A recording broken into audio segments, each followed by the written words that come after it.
All right guys, on Staples today, we'll be looking at the kettlebell swing, the different types of swings, as well as different variations.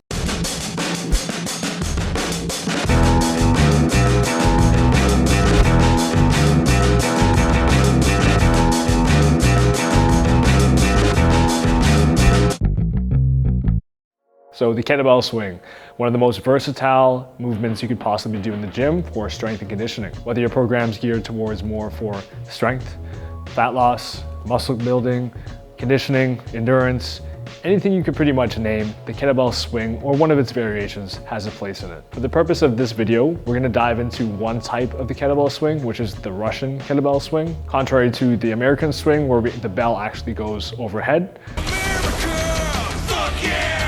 I think that was popularized more for CrossFit to actually count reps a little bit easier. Along with the different types of swings, there's different styles of kettlebell swings. So today's video, we're gonna look at the hard style of kettlebell swing. There's really two styles of swinging kettlebells, hard and soft.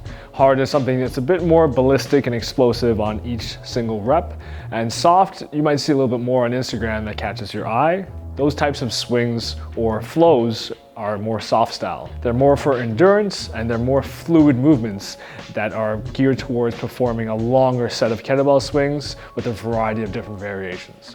I'm not really good at that, so we're gonna look at the hard style today. We're really hitting the posterior chain with this type of kettlebell swing.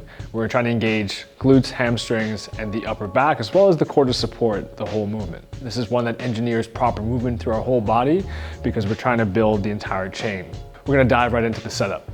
One of the biggest limitations with a kettlebell swing is setting it up improperly. A lot of people do pick it up and try to get the momentum from a standing position. My advice is to park the kettlebell a little bit further away from you, engage the hamstrings and glutes, almost think about dragging it, drive into the heels, and explosively start your first rep.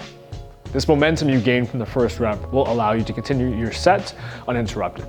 Another big error we do see with the kettlebell swing, looking at people's shin angle.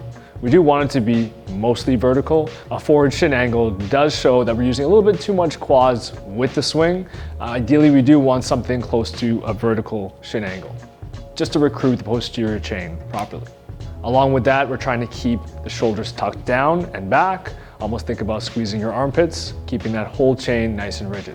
At the top of the movement, in between each swing, we're not really trying to relax. We're almost trying to stand up tall and almost mimic a plank. Your glutes should be tight, upper back should be tight, core should be tight, everything should be rigid.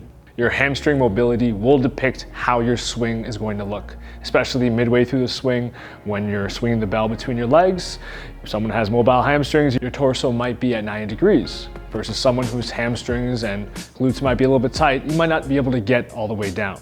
All the same steps do apply to an American swing with the kettlebell, but instead of just finishing at chest level with that bell, you're trying to go overhead and contract your upper back at the top to finish a full rep.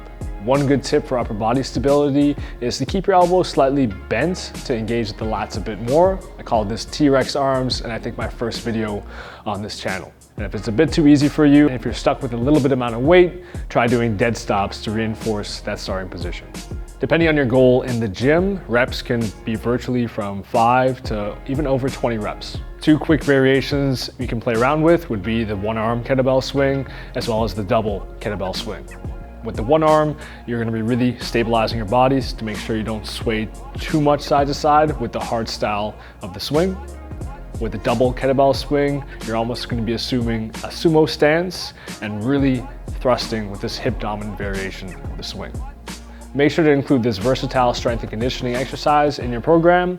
Even if your cardio does suck, it has virtually carryover for every type of goal. All right, see you guys in the next one.